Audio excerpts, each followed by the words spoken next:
So we will have one more session of the Logica Universalis webinar. Today, Springer Jan Holland is here, as you can see. And welcome to everybody. And we will have a talk and the presentation of Logical Association, and the chairman will be Srećko Kovač from Croatia, who is a member of the editorial board of Logica Universalis, at the same time, the president of Croatian Association of Logic. Srećko, please. Thank you very much. Greetings to everybody. Welcome to everybody. And according to our plan, I would like to say a few introductory words about logic in Croatia and Croatian Logic Society, and then we will continue with the main lecture by Dean Perkov from the University of Zagreb, who was awarded our first Logic Prize 3 years ago. So, if I may start, I will begin with a short presentation of a Croatian situation in logic. I have some slides, so just a minute to activate screen sharing. So I hope you can see this slide. So yes. If everything, okay. Just a minute. So I thought at first to say some general things about Croatia and position of logic in Croatia. So presently we have in Croatia 10 universities. The oldest ones are the University in Zadar, founded in 1396, and in Zagreb, founded in 1669. There are 25 public research institutes and the Croatian Academy of Sciences and Arts. I should also mention the university in Mostar, which is in neighboring Bosnia in Herzegovina, but teaching is in Croatian, and in Bosnia and Herzegovina, Croats are, in this a bit complicated situation, Croats are one of the 3 constitutive nations. So logic is, as expected, included in studies and research in philosophy, mathematics, computer science, linguistics, education, theology, religion, and other areas. As to the societies, Croatian Logic Association is founded in 2010, and until then, as well as thereafter, some other societies were connected with logical topics, like Croatian Mathematical Society, which originates from the older Croatian Natural Science Society, founded in the 19th century, and also 2 philosophical societies, Croatian Philosophical Society and Society for the Advancement of Philosophy. As to the Croatian Logic Association itself, so here is a brief overview of its activities. We are co-organizer of conferences, like, for example, speaking of the ineffable East and West Logic Conference at the University of Rijeka with Graham Priest, and a series of conferences, Logic and Applications, at the Inter-University Center in Dubrovnik, which is held annually from 2012. Speakers included, for example, Graham Priest, Sarah Negri, Sumi Paul, Christian Vermiller, Mark van Zede Miller, and others.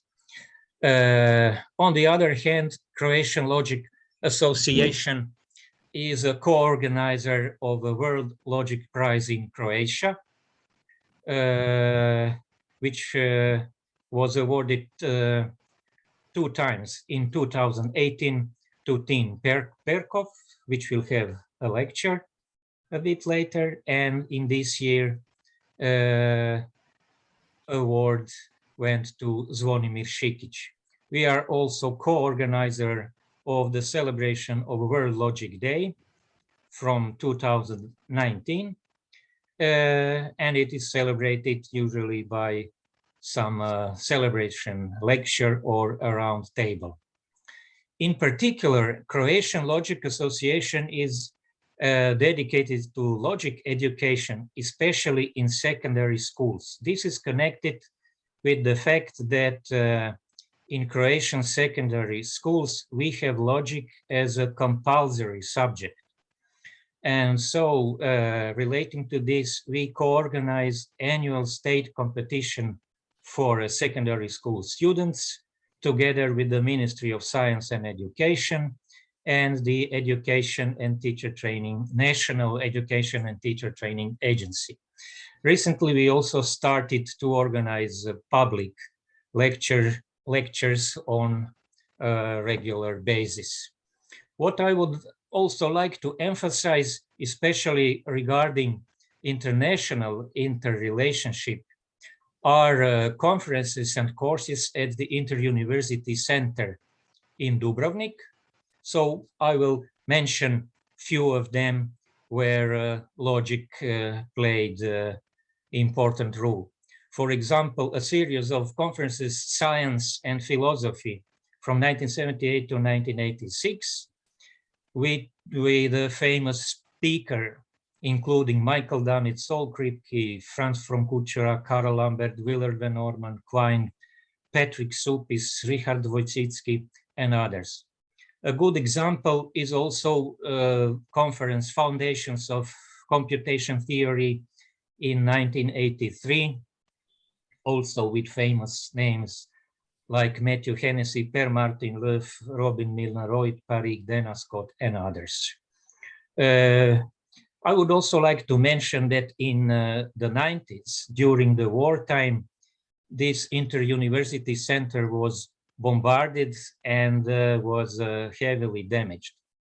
Then after that, in 2007, 2008, we had conferences, Logical Foundations of Metaphysics with Gabriel Sandu.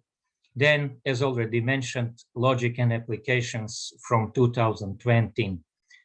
And this year, again, a new edition of this conference. And from 2015, Formal Methods and Science in Philosophy with speakers including Paul Weingartner, Andre Furman, Jean-Yves Beziot, Wolfgang Kühne, Maria Manzano, Ed Zalta, Patrick Blackburn.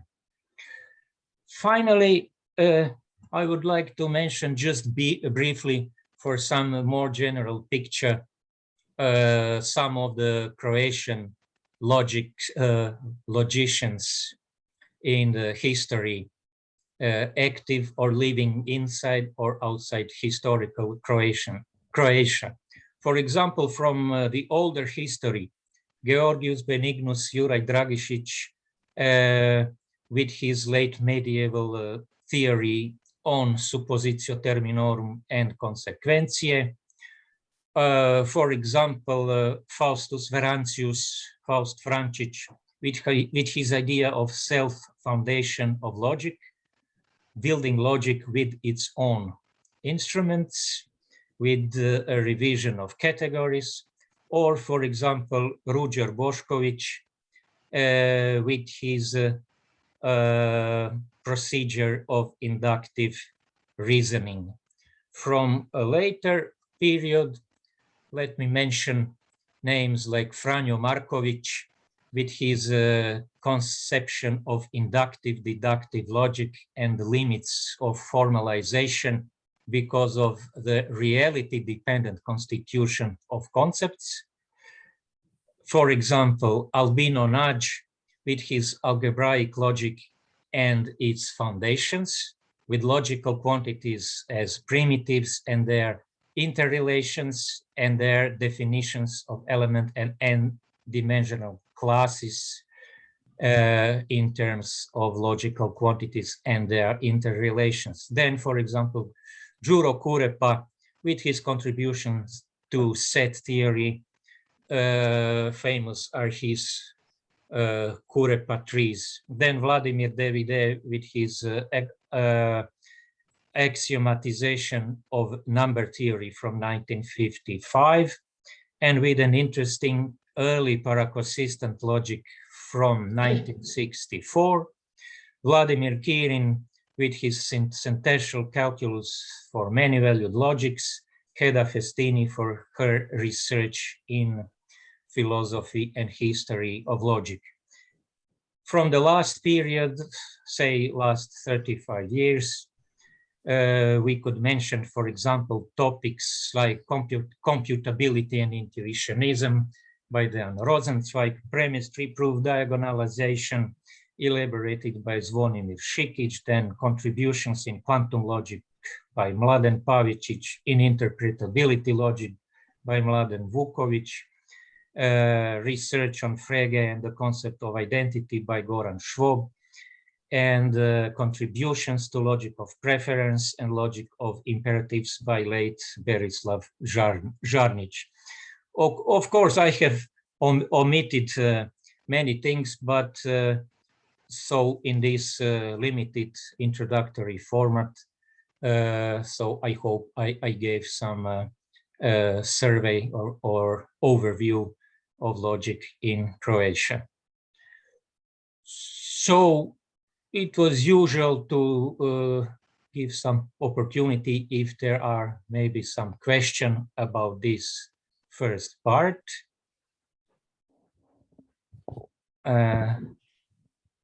Yes, so I would like to ask you. You say that in Croatia the logic is taught in high school. Yes. If I understand you well. So in high school, and how do you explain that? Is it a long tradition? How does it work? I mean, people Yes. have how many hours of logic they have in class in school? Because there is very few countries where this is happening. The only other country I know about that is Turkey. But so it's interesting if you can explain, if you can give more details about that. So we are still happy to be able to manage to keep logic as a compulsory subject. It is a subject.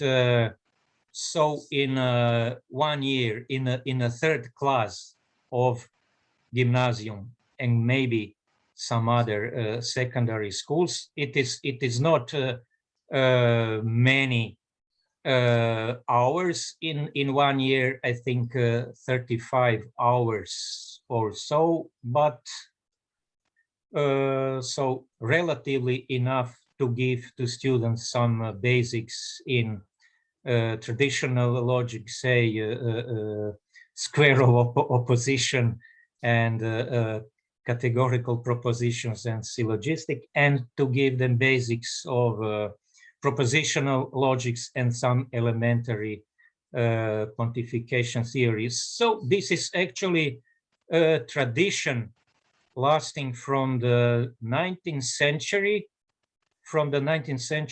gymnasium, which was, I think, unbroken so during this whole period.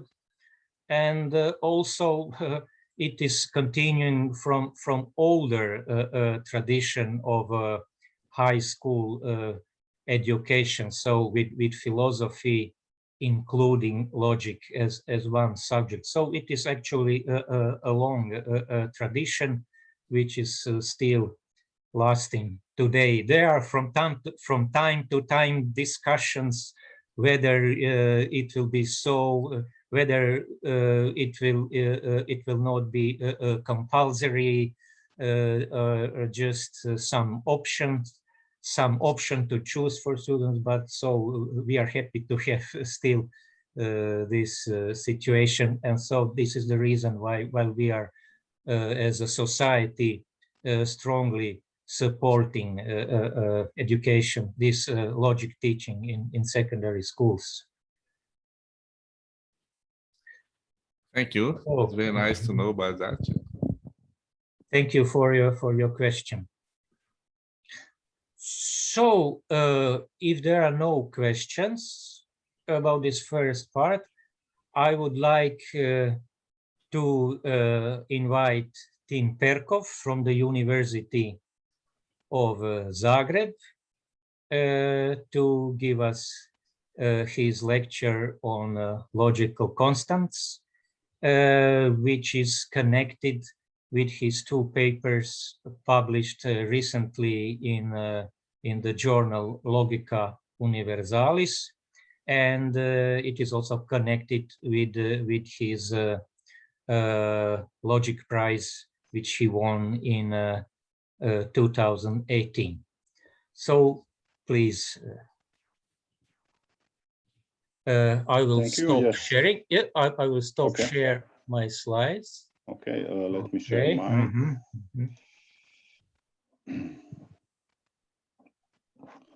Okay, I hope slides work. So we can see it. This is the title, which covers both papers, logical constants in abstract frameworks. Actually, second paper is a very short note, and it could be part of the original paper, of the first paper, as a bit more general example than examples I had there.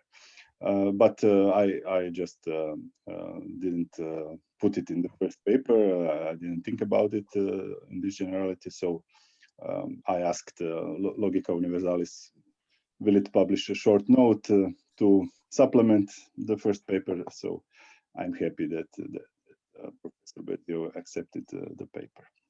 But it is one topic.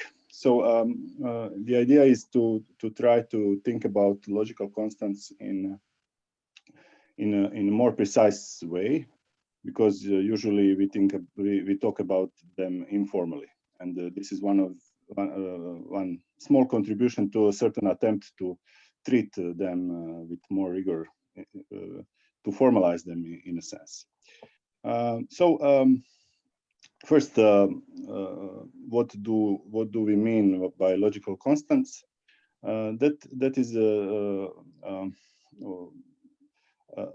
an attempt to answer a fundamental question, which is a very old question, and that is what in the language, in a language, in some language, what is logical? What is logic inside of language? And we usually agree that there are some parts of language which are not logical, and there are some parts of language which are logical. And what makes some component of language logical? And there are several approaches to answer this. I believe there is something they all share as a basic idea, but approaches are different with respect to technique they use in developing their arguments. First one is grammatical. Roughly, it says that atomic sentences of a language are non-logical, while complex sentences are built using logical constants. For example, connectives are logical, and parts which are connected by connectives are non-logical. The other approach is proof theoretical. It says that, again, roughly, that logical is what is applied to any reasoning regardless of its subject. And it works technically using definability by inferential rules. And the third one is semantical, which says that logical is what has fixed meaning. So meaning of logical part of language should not depend on properties of individuals. And the techniques used in the semantical approach are invariance under permutations and other forms of invariance. isomorphisms, and other model theoretic constructions and so on. And what is the basic idea underlying all this is that the logical part of language is topic neutral part of language. That is the part which has the same meaning regardless of context. And in other words, logic is form, and not non-logical part of language is content, so to speak. So most of the discussions regarding logical constants start with Boolean connectives and first-order quantifiers as something which everybody agrees are logical constants, and then try to develop some criteria which would generalize the notion of logical constant. Why do we need to do this? Because we deal with many different logical formalisms today, and new are emerging every day. So we kind of lost track what is logic in all that. And this is one attempt to There are several attempts to try to give some general criteria what is logical in all these logical systems. I believe it's in line of program of Universal Logic Congress and other and journal and other activities of Logica Universalis and Universal Logic Society and activities, is to find something that is in common to all these logical formalisms we are dealing with today. So let's see what is my small contribution to this. First, my work is based on earlier work by Bonai and Westerstahl, who developed in 2012, in a paper published in 2012, let's say one aspect of which would fit to semantical approach of those three approaches I mentioned earlier, and this is exploration of relation between logical constants and logical consequence. Logical consequence, of course, meant in usual sense that okay, of course, depending on the logic you are thinking of. Usually, we talk about set of formulas or sentences implying a formula or a sentence if there is no interpretation such that this set, which we call premise, is true and the other one is false. In other words, whenever premises are true, the consequence is also true. So there is a connection which Bonai and Westerstahl established between concept of logical consequence, which is very clearly defined for each particular logical formalism, and the concept of logical constants, which is not so clearly defined. It's rather vague, and by finding this relationship between these two concepts, they were able to speak more strictly, more rigorously about logical constants. One goal of any attempt in discussing logical constants is finding the proper notion of logical constants. This usually leads to fierce debates, and probably there is no final answer to this ambitious question. But less ambitiously, regarding this approach by Bonai and Westerstahl, we are trying to understand how choice of constants generates a consequence relation, and more interestingly, vice versa. If we know, if given a consequence relation, can we extract what is logical in the language which is given by this consequence relation? So they gave a certain definition which enables us to detect logical constant from a given language if we know its consequence relation, which we should know.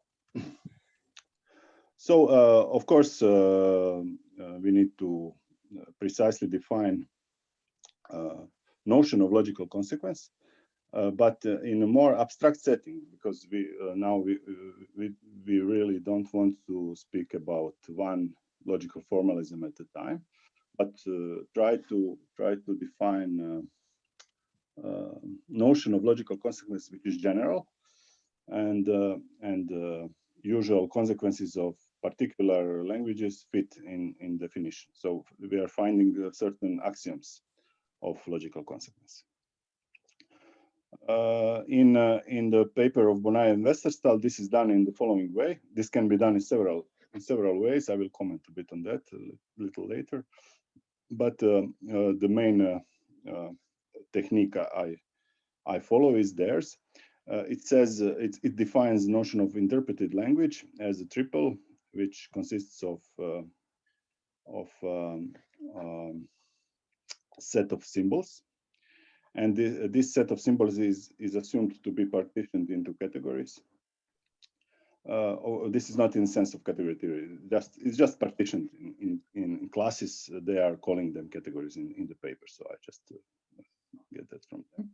A set of sentences over an alphabet containing this set of symbols, and a subset of set of sentences, which is the set of true sentences. This seems rather restrictive to define a set of true sentences in advance. This means that this setting does not depend on a choice of structure or model and so on, but rather fixes one model, let's say. But it's defined in this very abstract way where these can be just simp can be just any set, and this can be.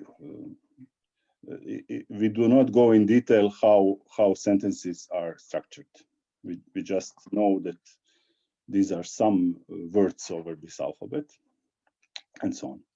And now in this setting, we can define consequence relation as, of course, relation between subsets of sets of sentences and sentences. With the following requirements. First is that a set of sentences implies any sentence which belongs to this set, of course. And the other one is kind of transitivity. If set gamma implies formula psi, sentence psi, sorry, and this happens for all psi in a given set delta. And then if this delta implies phi, then by transitivity gamma implies phi. And these two, I think, really fit to any consequence relation we can think about. And they even don't demand in the definition of consequence relation the following thing, but they add it as a special property. A consequence relation is said to be truth preserving if for all sets of sentences which are inside this true set, we have that if set implies some sentence, then that sentence also must be true. This is again something we expect from any logical consequence relation on any formalism, that it preserves truth, of course. But they do allow consequences which do not preserve truth. And they are a bit careful not to call them logical consequence. This is a bit more general consequence relation, which can be logical consequence. Consequence can be some other type of consequence. We can compare this framework with other abstract frameworks which are known. I think best known is a framework of abstract model theory. This is the framework in which Lindström theorems are developed,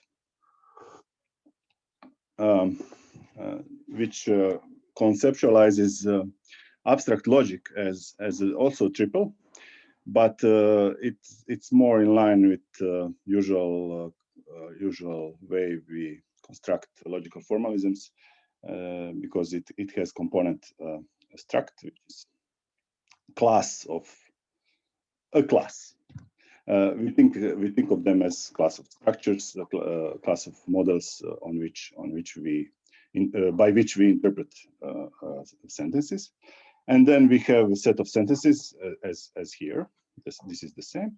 And we have forcing relation. Forcing relation is let me just go out of full screen because I cannot see the last line. I'm not sure you can. This is, of course, relation between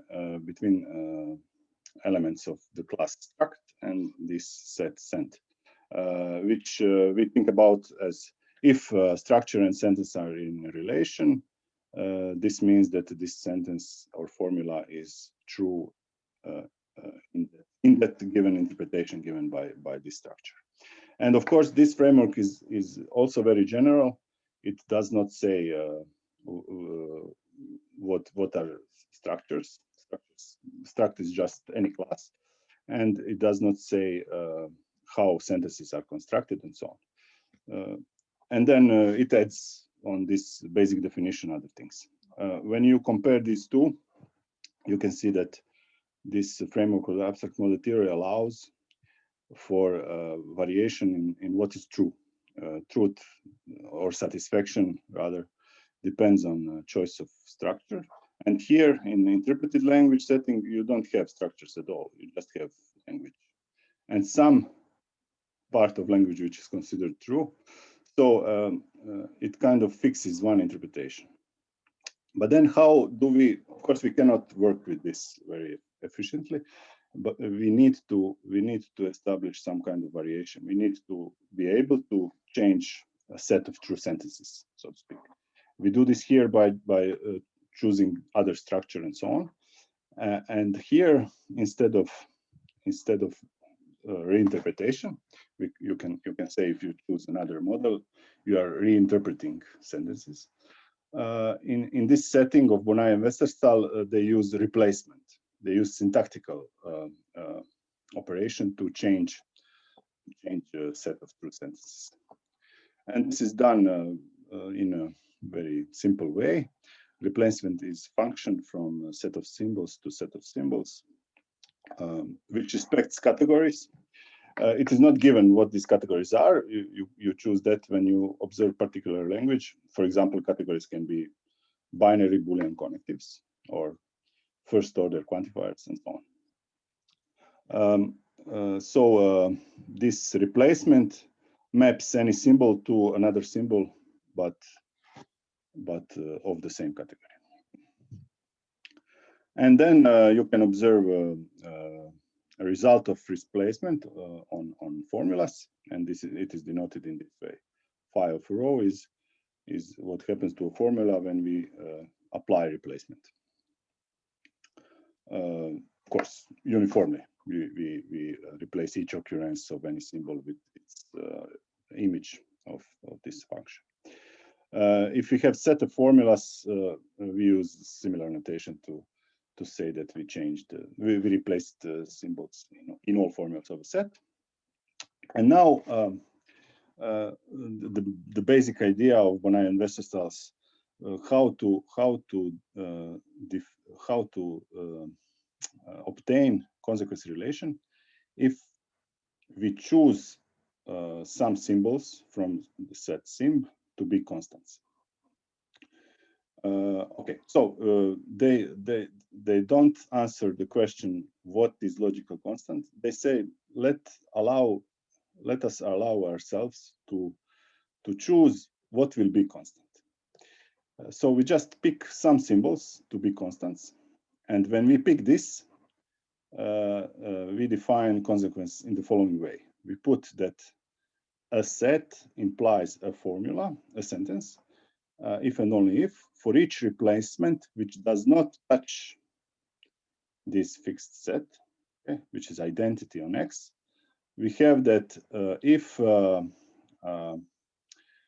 formulas from the set gamma after replacement are true, okay, then formula phi after replacement is also true. So constants are here very literally. You can see them that they're literally constants. They're just symbols you picked to be not touched by replacement. So they are constant. And it's very easy to see that this is truth-preserving consequence relation in the sense of previous definition. Now my small remark that this is embeddable into the framework of abstract logic. So this replacement can function as sort of simulation of reinterpretation.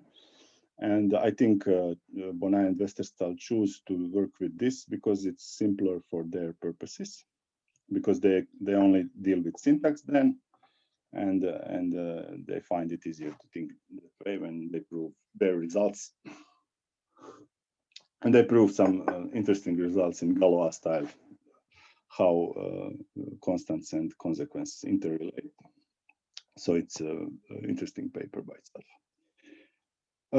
Anyway, I noticed that this is embeddable into the frame of abstract logic in the following also very simple way. You just given an interpreted language, so you're given this, and given one replacement, you can define a set which I denote T of rho by putting in it each formula which after replacement is true. Okay, and now when you do this for all replacements, not just any replacement, but for all replacement which keeps X intact. Okay, so you just make this kind of sets for each replacement which is identity on X. And then you observe these sets as elements of your structure. So you define a class. It is the set in this example, whose elements are these sets. And then you define. You also need to define forcing relation. You define forcing relation in a way that this one of these things, which we call now structures, forces phi. Phi is satisfied that some of those, if and only if phi is element of it. So it's usual kind of how we play with things, how to make structure from syntax. We only have syntax, but we can just pretend that sets of symbols are also sets of sentences are also sets, and we can work with them as structures. And really, it's very easy actually to see that when you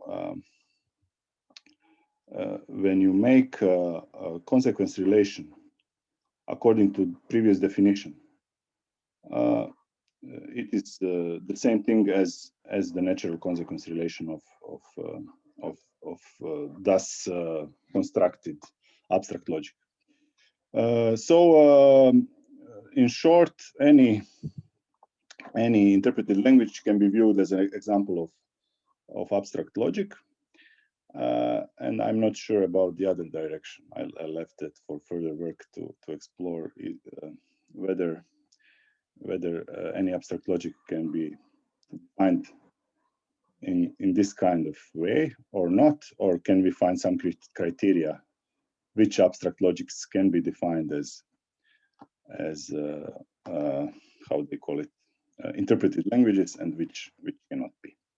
So this is to show you how replacement works instead of changing the model. It's basically the same thing. We just don't work with any structures. We just change sets of true sentences by replacing symbols, and then looking after replacement, does it belong to original truth set or not? Okay. Now, a more interesting part is to extract constants from a given consequence relation, because basically we want to answer to the question, what are logical constants? And we probably have a more confident intuition on consequence than on logical constants, which is vague. And if we have way to extract constants given consequence, then we might be more confident in our notion of logical constant. So given a truth preserving consequence relation, how can we see what are constants? We define a set of constants. So we define a subset of sim by putting a symbol in this set, if and only if there are a set of formulas, a set of sentences, a sentence, and a replacement, which is identity, which only touches this symbol, okay, which is identity everywhere, but except maybe on U, such that gamma phi belongs to original consequence relation, but after replacement, it does not belong to consequence relation. And it is easy to see that when you take any subset of sim and call it X and fix it, and then you create a consequence relation as we did before, and then using this definition, extract back constants, you will get a subset of X, not exactly X. When you test this approach, of course, this first question is, does it work as we expect? And you test it where you are confident what are constants.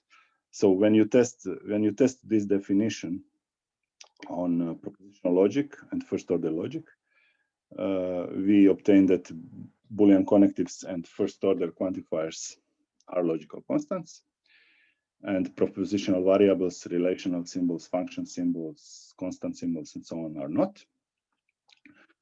And this is rather as you might expect, because when you replace in formulas Boolean connectives with some other Boolean connectives, you would probably change meaning, and it is probably easy to find example where you have some consequence which after replacement is no longer consequence when you replace. And we will see such examples shortly. But if you have some consequence and you change propositional letters, it is still valid consequence. So if you have valid consequence and you just change relational symbols with some other relational symbols, it doesn't really change the meaning of sentences. It just uses another variable, so to speak. And it does not do this. Okay, so this seems okay. Just to be more precise, in line with this notation, given a standard consequence in propositional logic, using this definition, we obtain the standard set of logical constants of propositional logic, and also for first order logic. Okay, one thing one technical difficulty which could arise is that when you make replacement to test whether some symbol is a logical constant, you need to replace this symbol with the symbol of same category. And of course, when we define languages, we are actually usually trying to have not too many symbols. And in propositional logic, we are probably working with only one binary connective and negation in a basis, and others we define as abbreviations and so on. In first order logic, we usually have only one quantifier in the language, and we use the other quantifier as abbreviation and so on. So a difficulty might be that you don't have anything to replace symbol with. This is an example of how we can prove that disjunction is a logical constant in the sense of the previous definition. We just observe a valid inference that P implies P or Q, and then we apply replacement. We replace disjunction by conjunction, and when we do that, we have P and Q, and of course, this is no longer a valid inference. But if we don't have conjunction in the language, we cannot do this. So, but this is a small thing. We can just agree that in this process, it is more convenient to us to have abbreviations inside the language, and we just allow ourselves to have more symbols than we usually need. We don't like to have them too many when we do inductive proofs, and then we have too many cases. But in this context, it is more convenient to have more symbols in the language, so we have more to work with. So we just allow ourselves to have to not abbreviate, but just put everything in the language, not changing essentially how the language works. Okay. This is a summary of what I just said. Okay. Okay, but then question is, can we always do this? Is there always convenient supply of symbols which we otherwise don't need? And now this is my small contribution to all this. Everything I said until now is not mine. I noticed that we use conjunction and disjunction, which is natural to do. And then I remembered that these are dual symbols. And then I realized that we can make dual symbol of anything. So let's just do that. So my idea is that if a symbol is unique of its category, how we overcome the technical difficulty, let's just introduce this dual to the language. We usually use duals as abbreviations, but now we include dual in the language, and almost always I think there are these duals, and then we will cover almost anything we can imagine.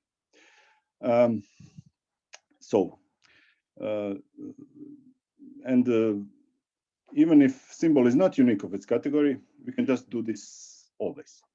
So why not always use duals? Let's not try to think of any smart example. Let's just take dual and work with that. And here are a few more examples. In basic modal logic, we usually have a box as the only modality, but we always define diamond as dual. And now let's just have both of them in the language. And then we observe actually an inference which expresses duality. Box P implies not diamond, not P. And now we make replacement. We replace box by diamond in this sentence. And then we obtain diamond P implies not diamond, not P, which is no longer valid. Okay. You can do the same thing, and this is really is the same thing because box and diamond are actually bounded quantifiers with universal and existential quantifiers. You put them both in the language and use replacement in a sentence which expresses actually duality. For all x a implies there does not exist x not a. But when you change, of course, a universal quantifier with existential, you have this. If there exists a, then there does not exist x such that not a, which is of course not valid. It seemed to me at this point that anything we imagine would be a logical constant if we just have dual in this sense.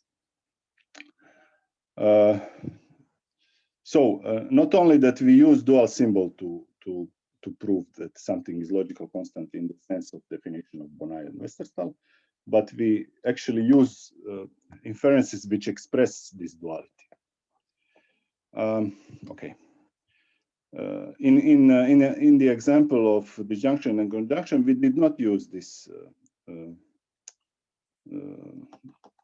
duality, but some other example. but we could use duality. We can also work with this. P and Q implies not P or not Q, and then we just put disjunction instead of conjunction, and of course it's no longer valid. And this also proves that the junction is a constant. So, and this can be applied in a very general setting, which was of great interest in a community which deals with logical constants, and these are generalized quantifiers. This is the topic of a small note that I published recently because I didn't think about them this generally in the first paper. I mentioned that already.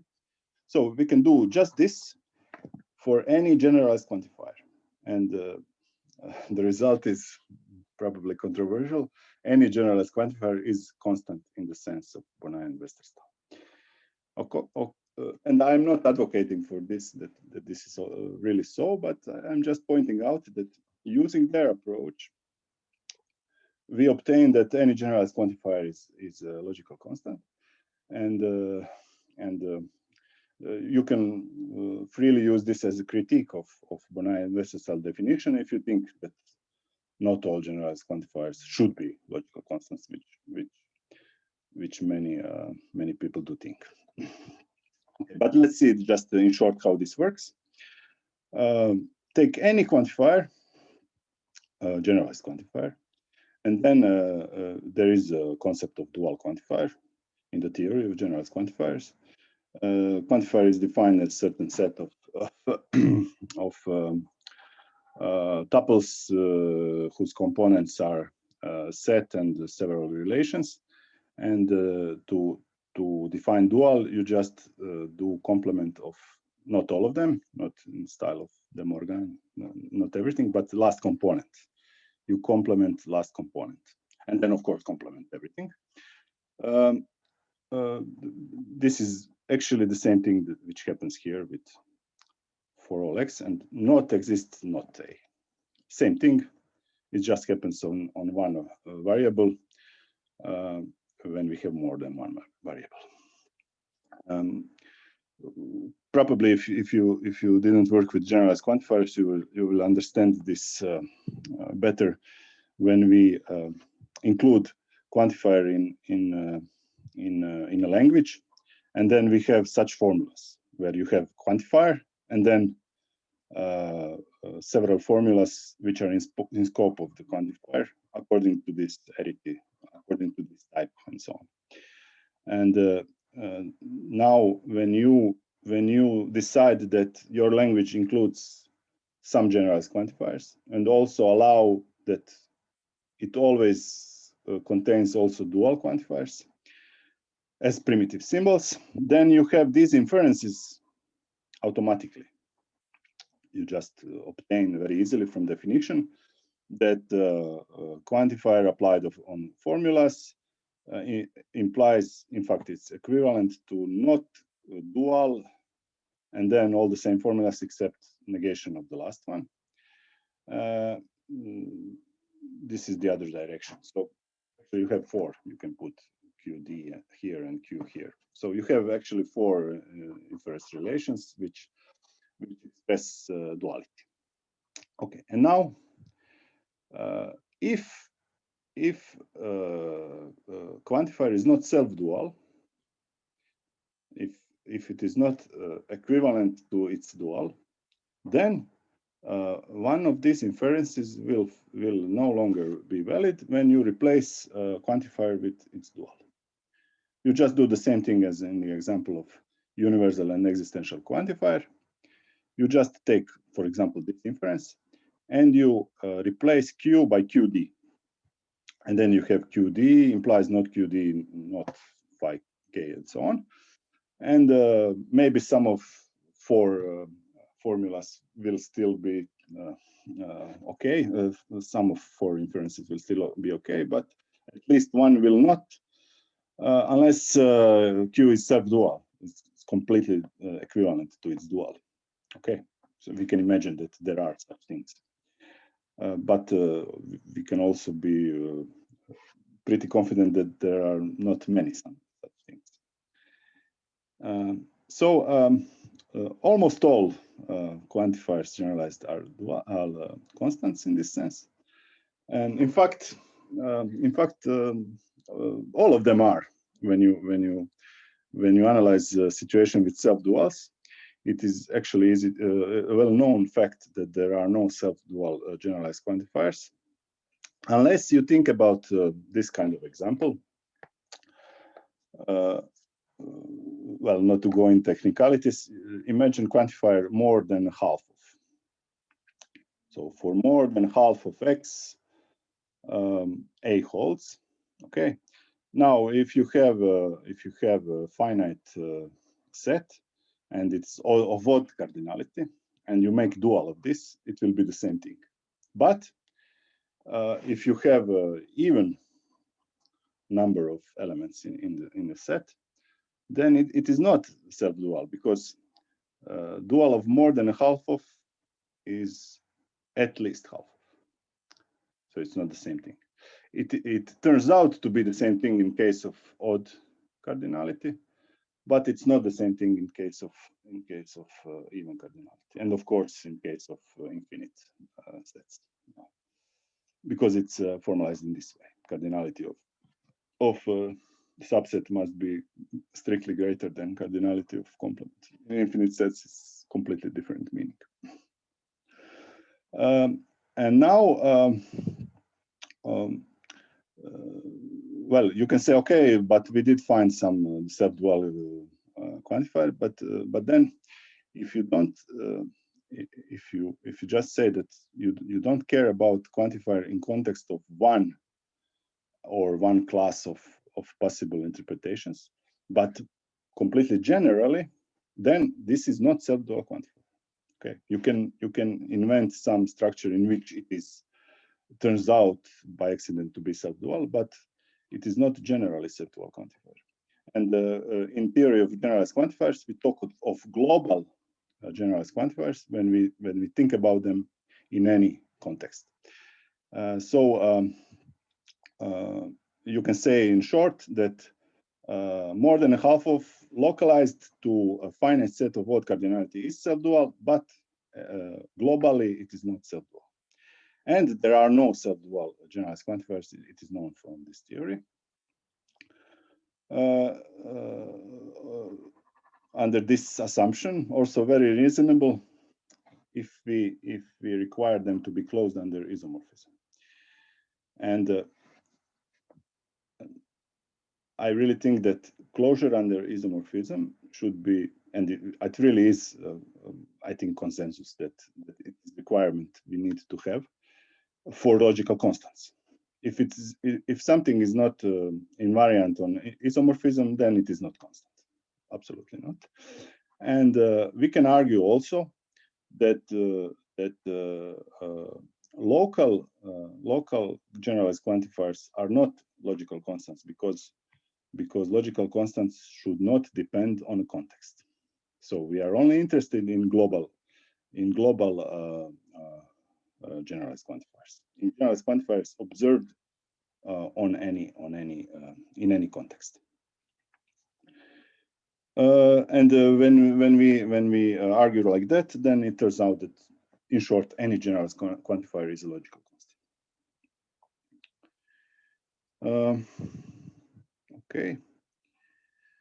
Now, I mentioned already that this is probably a very debatable thing, and Pfefferman in 2015 developed nice criteria of reasonable assumptions which logical constants should satisfy.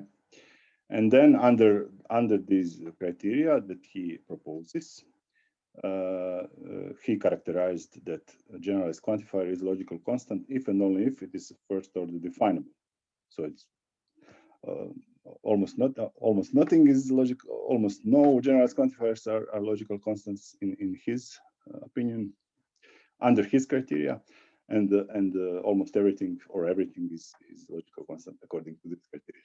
So probably truth is somewhere in the middle, but I don't have any idea how to fine-tune these criteria to to see what is the main point of Pfefferman and similar thinking people not to be happy with generalized quantifiers be logical constants very often, because they usually demand some generalized quantifiers examples we use, simple examples we use, are almost always involve some mathematical notions in it.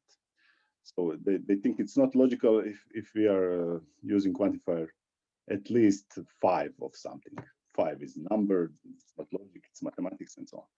So especially when we talk about some more complicated stuff, which involves always some cardinalities and so on. So the idea is that very mathematical things should not be logical. It should be stripped of only things which have meaning, which does not depend on concepts like number and I don't know, other mathematical concepts, geometrical and so on, should be logical. And the moment you start to talk about 3 or 5 or countably many and so on, it's not logic anymore. It's content. So this is just to know this. I'm not advocating, as I said, for any of these approaches. I rather liked both, actually. Okay. So I guess what I said here can be viewed as at least necessary conditions for logical constant.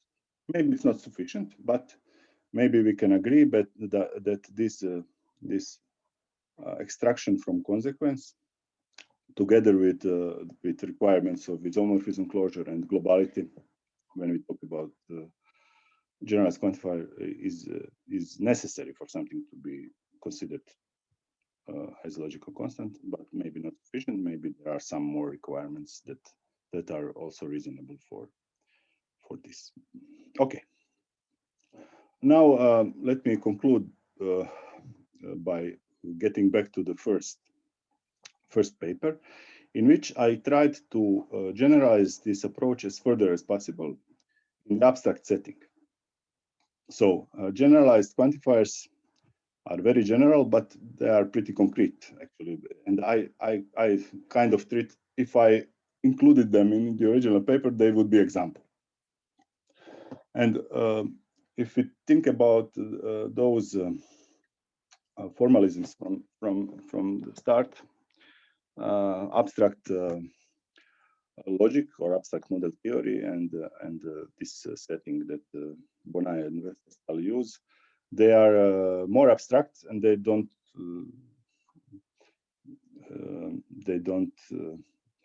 go into structure of language or in the structure of structures. So that's more general context than context of adding more and more quantifiers to first order logic.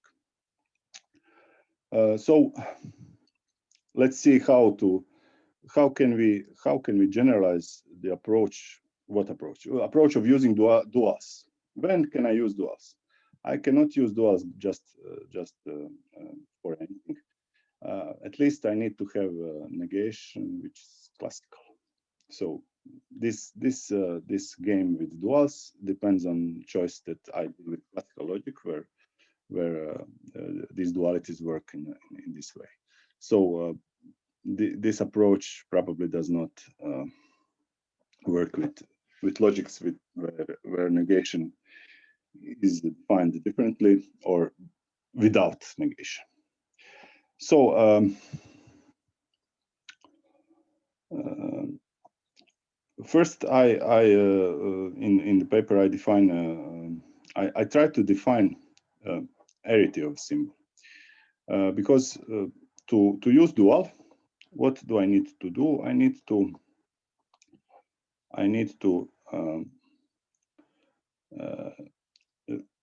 symbol has some formula in its scope, and then I negate this formula, and then also I negate everything. Okay, so I need to know what is in the scope of a symbol. And in the most general framework, I don't have any structure of language. So my attempt is goes like this. I fix one symbol, and then what only thing I do know that these sentences are over an alphabet which contains these symbols. So I can observe sentences which include U, in which U occurs. And then for any occurrence of U in some sentence, I try to find subsentence which contains this occurrence, but no other subsentence of psi contains this occurrence of U. Subsentence is a subword, which is also in the set sent. So this can be done in the framework. And then arity would be number k if each such psi, so this is psi, this is this step where which is minimal. So it is subsentence which contains occurrence, but no subsentence of it contains this occurrence. Perhaps I could define things a bit more elegantly, but the idea is to observe occurrences of symbol in sentences which are minimal in the sense that there is no subsentence which contains this occurrence. And then arity is k if such psi contains exactly k maximal proper subsentences. So this this psi can have its subsentences, and if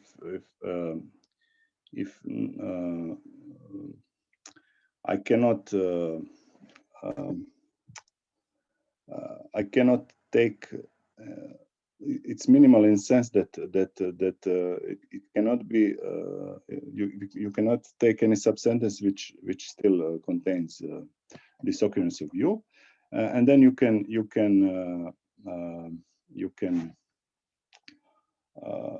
think of subsentences contained in the sentence as formulas which are in scope of U. Perhaps I didn't explain this very well, but when you do use this, you obtain expected results in case of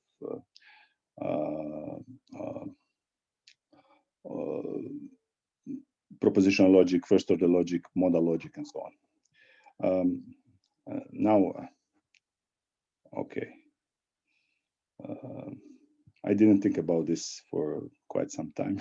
It's summer, and something is fishy to me now in this, but I'm pretty sure it's okay. Okay, let's just not go into this anymore. It's technicality, and it's rather simple. It shouldn't be.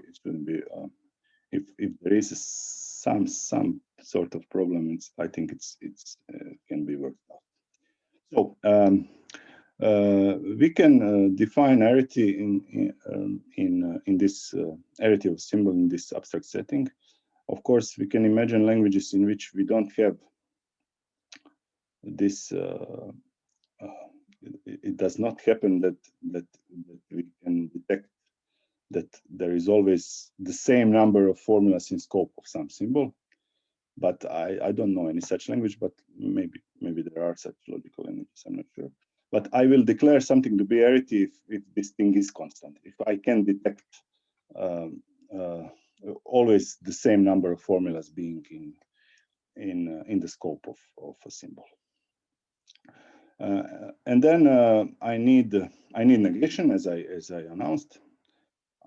I say language is closed under negation if for any sentence there is another sentence such that first one is true if and only if the other one is not. And then I can say that the language which has negation is closed under duals or contains duals if for any symbol which has arity there is a symbol of same arity such that we have this kind of consequences.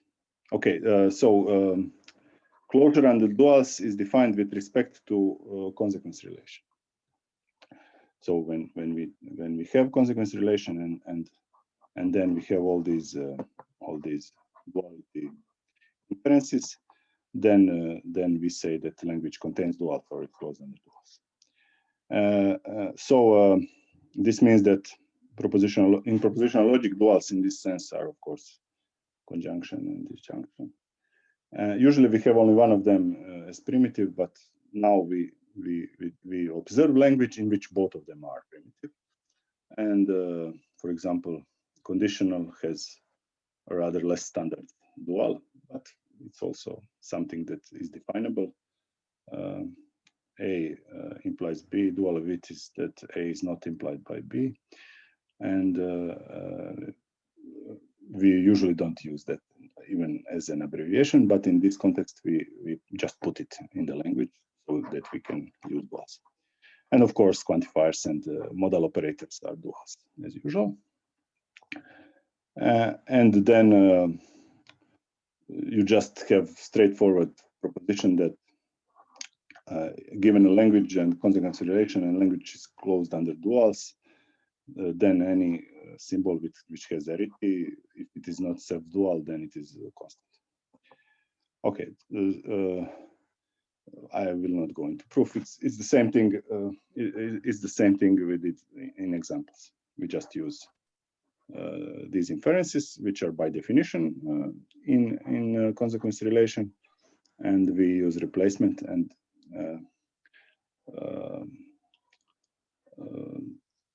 because our assumption is that it is not self-dual, then at least one of these will fail when we make replacement. Still we have an unresolved issue of possible self-duals which are not generalized quantifiers. We know that generalized quantifiers are not self-duals when observed globally and invariant isomorphism. But some other languages can have self-duals. Negation is self-dual, notably. So, what to do when you have self-dual? One idea which would also be rather general would be then just replace it with symbol of safe category which is not self-dual. Of course, I didn't go much into this, but that would depend from case to case. Do we have such symbol? And we don't have any more uniform way of proving constancy by just using duality. Here we don't have duality, and we find, if we can find non-self-dual symbol, then we can also use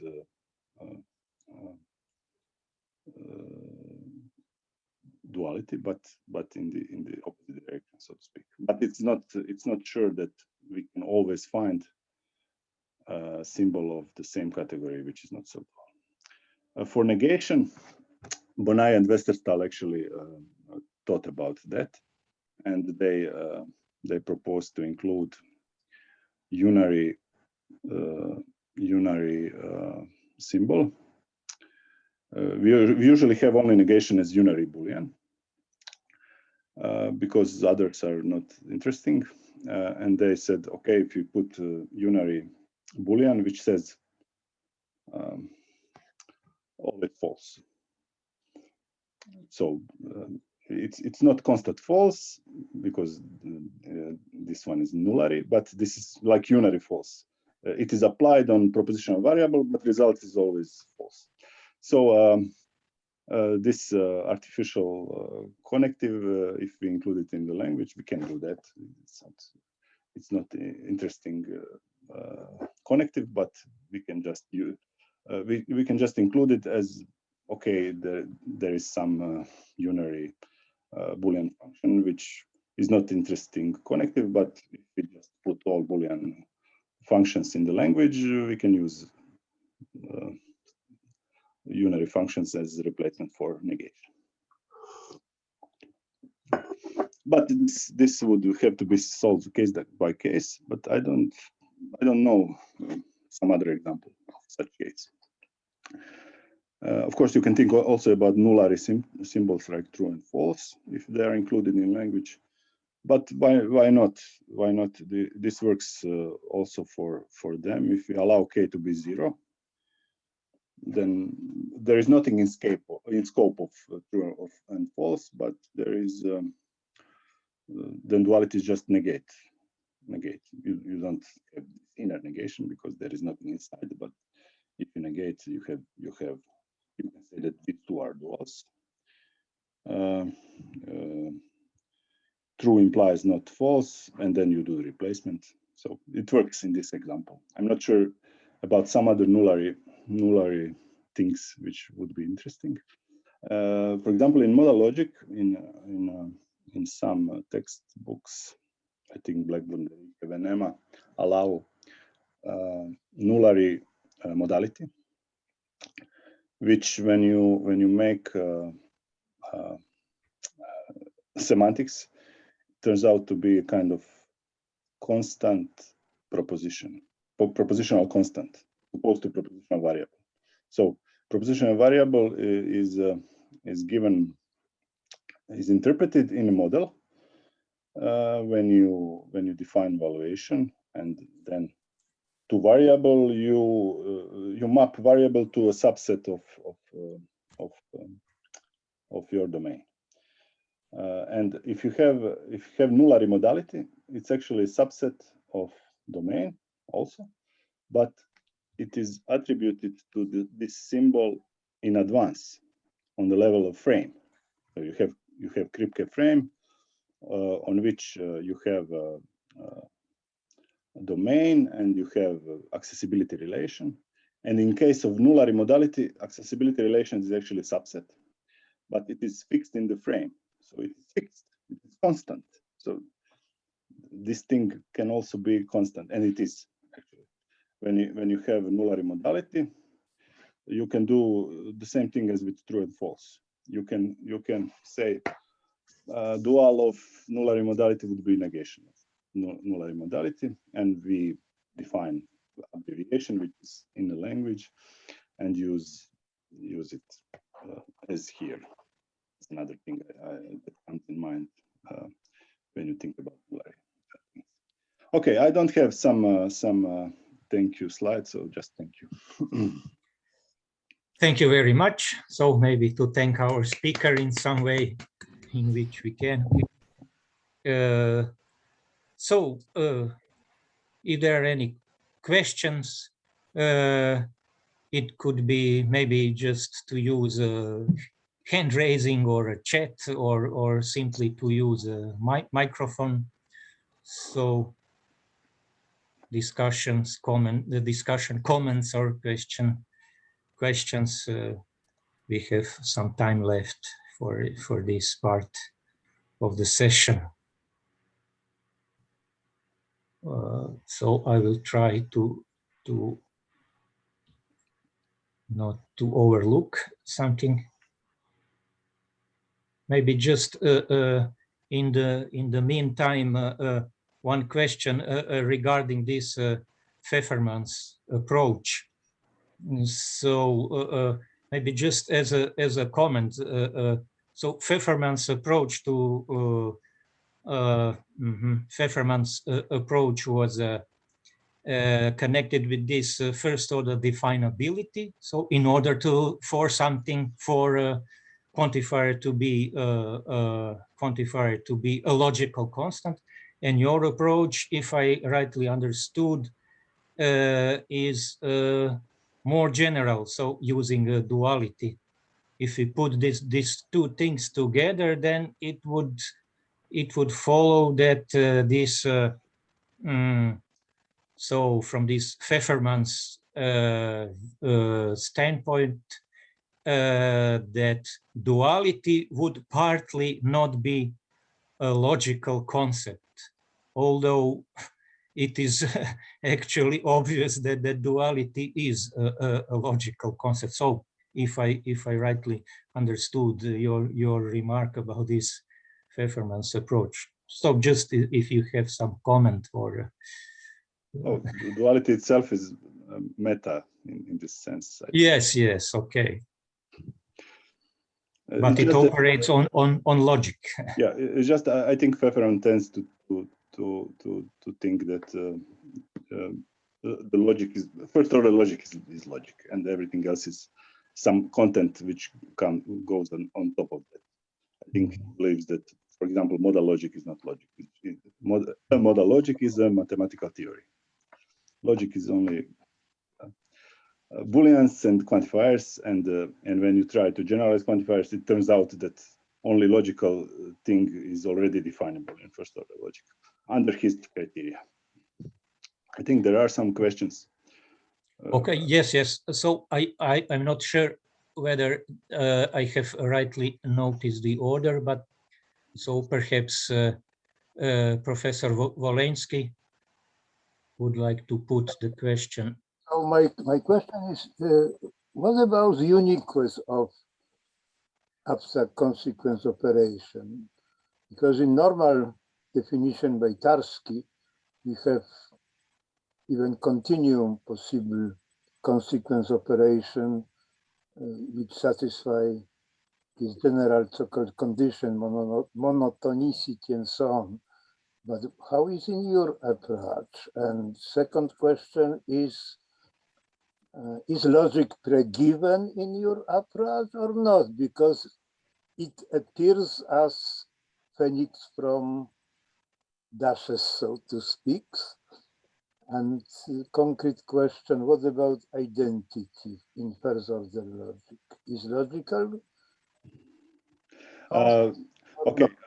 First, these abstract settings, of course, allow variety of consequences, variety of logics to be accommodated in them. So there is no unique consequence, there is not unique logic.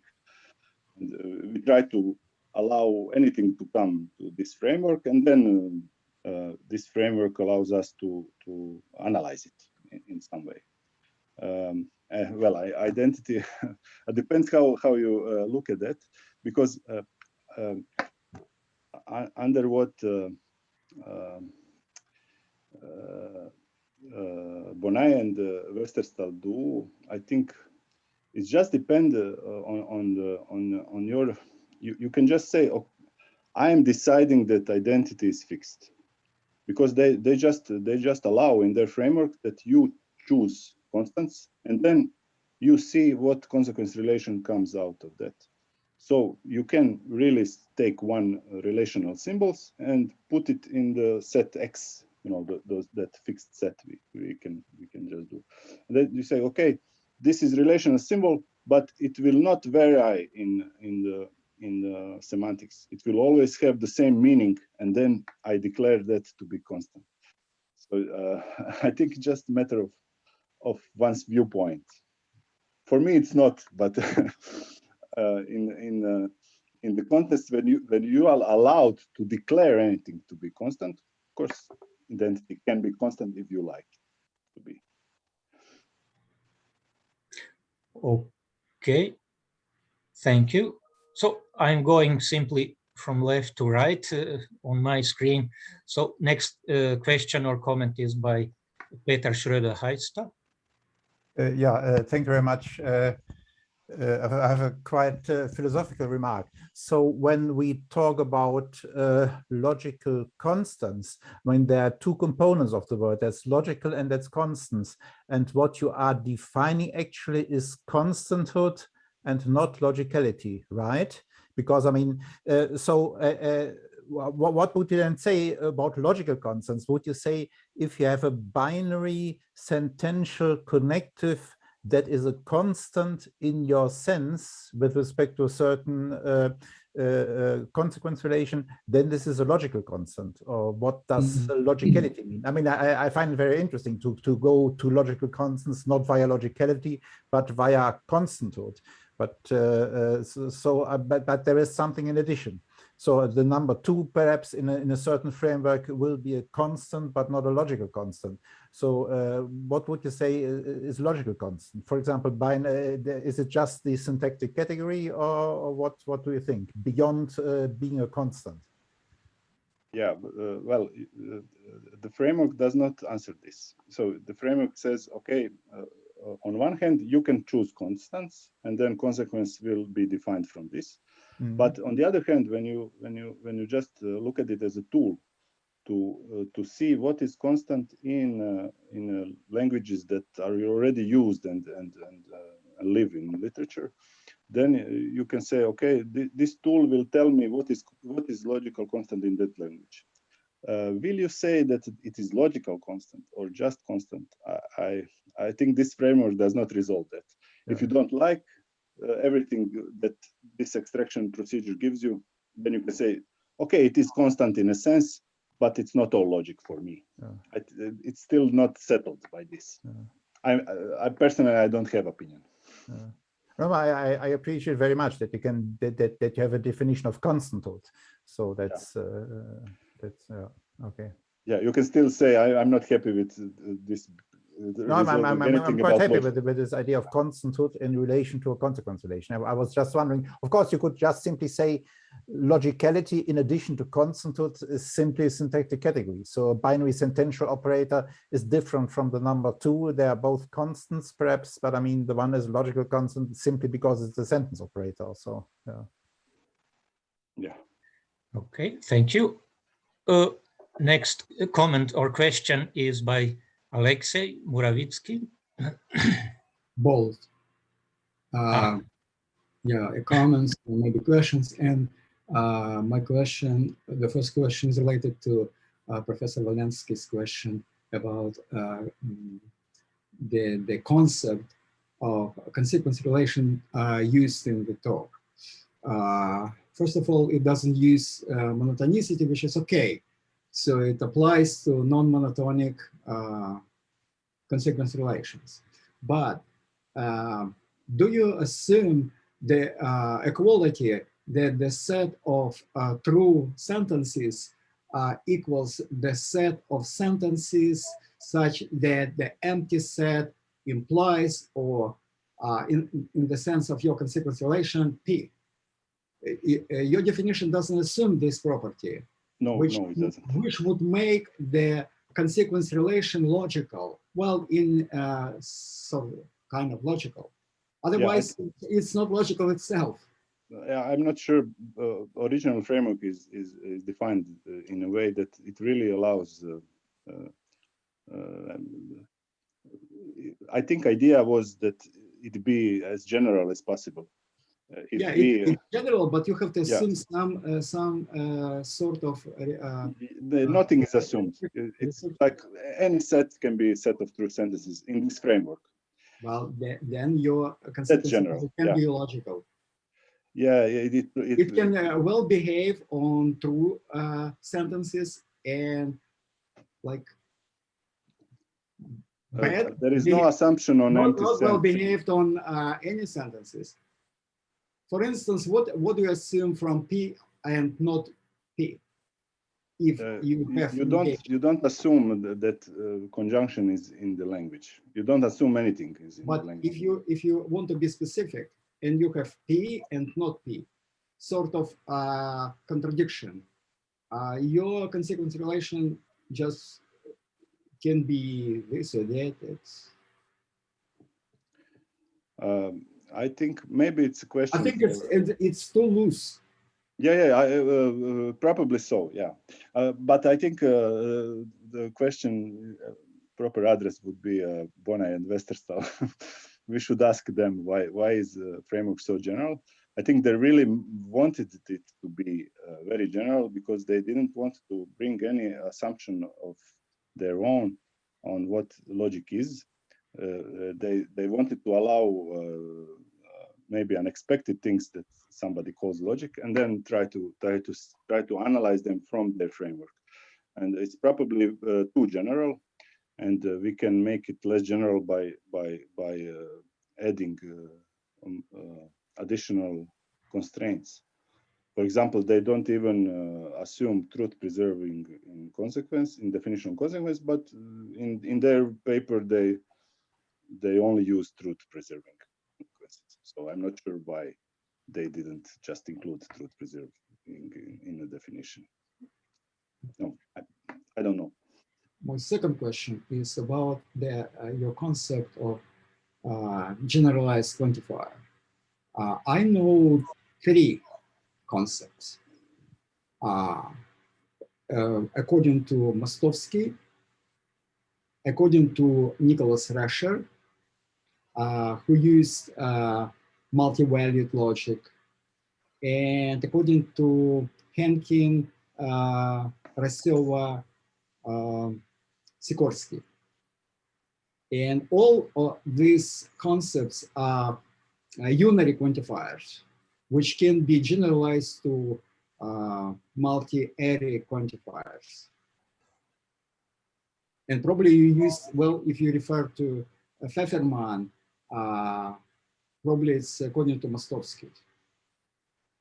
Yes, it is, but I'm pretty sure that this approach with playing with duals would work on any of them. Have you tried? No. Sikorsky's, well, which is related to algebraic. No, I didn't. I just tried with this definition of generalized quantifier. I didn't use others.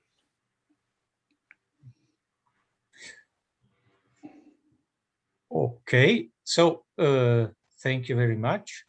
And we have a comment or question by Jean-Yves Beziot. Okay, thank you very much. The topic, of course, is very interesting. Not easy topic. Of course, I know Bonnet and Westerstahl. By the way, Westerstahl told me today he was not able to attend the talk because he was traveling. But sure, this is a very important topic, and Bonnet and Westerstahl they try to develop this theory, which is going on since many years. Which is, for me, I will say, not very clear, because even the word constant, what does it mean? Because we understand the word constant by opposition to variable. And what's the variable? Constant. And of course, when we are talking about constants in this case, it's not like the same as variable and constant in the sense of the object which are on quantification. So there is a kind of understanding of the very what's the really meaning of what we are talking about. So I just want to make some general remarks. So Tarski was working on different topics, and even we don't know. For us, it's difficult to understand the relation between these different topics. For example, the consequence relation. So we are talking about the consequence relation, sure, which is a very, very important topic because Tarski was the main promoter of the relation of the consequence operator as a basic notion of logic. So, of course, nobody did that before him. At the same time, these few years, this time he was in Poland. At the same time, with Lindenbaum, he characterized this idea of logical notion. This paper, which was published after his death by Croatian and so on. And then we can ask, what is the relation between these two notions, if I may, these two concepts? On the one hand, the consequence relation, which is above any kind of logical operators, because you don't specify any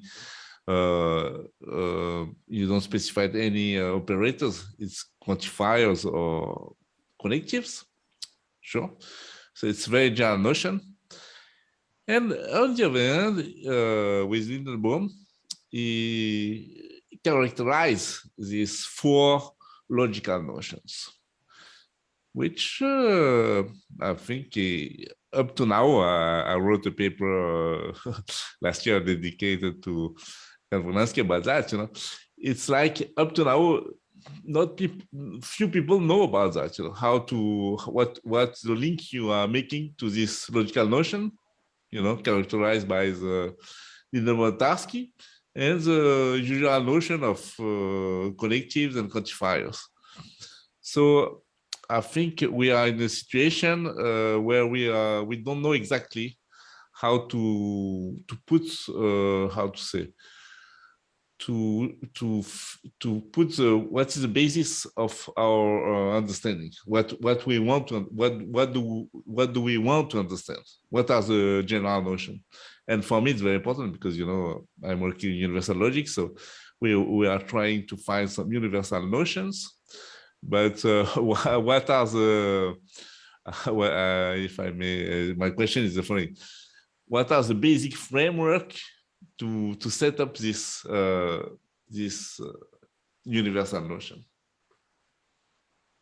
Of course, I don't know. I don't know. This is just a small contribution to the whole debate. I think any attempt such as this is useful because it makes you think. And I don't think we will resolve this big question today. Yeah, but and so what do you think about the terminology constant for you? Well, I think it's very apt here because they just fix this subset of symbols and they say this is fixed, this is constant. They declare something to be. It's constant in a logical sense. It's in a sense of fixed meaning, constant meaning. Now, I'm not sure. I'm not a philosopher. I have a mathematical background, so I'm happiest when I have some framework and then I analyze it mathematically. So I will not attempt to resolve philosophical issues. If I can contribute a little bit to the debate, I'm happy enough. Sure, but for example, for you, do you think since you're saying that you're a mathematician, can you say that for you number 4 is a constant? Of course, but it's not logical. So it's a constant. But constant to what? Because at the end we don't know what is number 4. You know, I mean that's the knowledge of modern mathematics. I mean, number 4 can have different interpretation. It's model theory, you know. So at the end, number 4 is not a constant because we know that there are different interpretations of this number. But any mathematician will say that it is constant. They are not bothered with these issues. Oh, sure, but they think they are constant by contrast to 4 is 4. X and Y. Okay, for some variable. All right. Okay. Thank you very much. And one last question, which I see on a chat, is or comment is by Guillaume Morchet.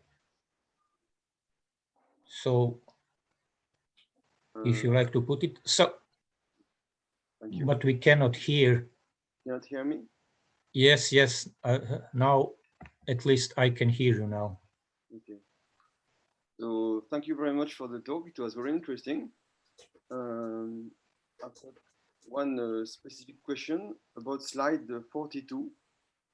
If you could come back, I don't know if it's possible. Tin, are you here? Sorry, yes. Okay. I have some difficulties, but I'll try to. So you said slide. Can you hear this question? Which slide did you say? 42. Mm-hmm.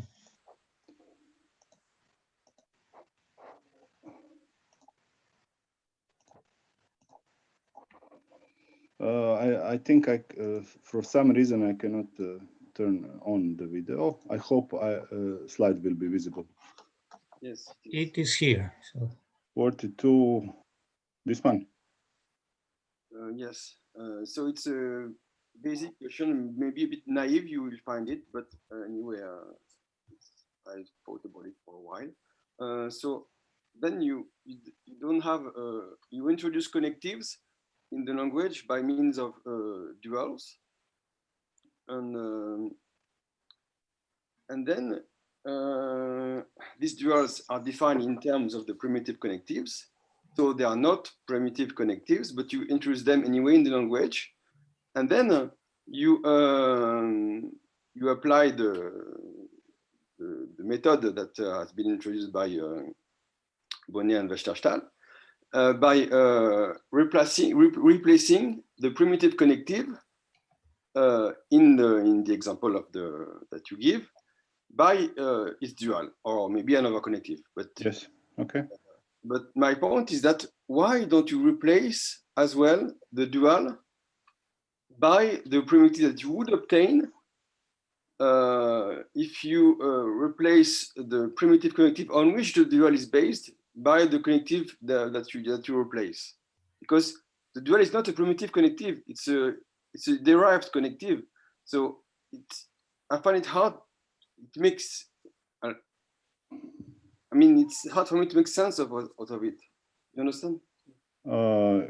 Yes, but well, this is. I think this is just technical thing. You can also say that you can argue that not only a symbol can be regarded a logical constant. Perhaps it needs not be just one symbol.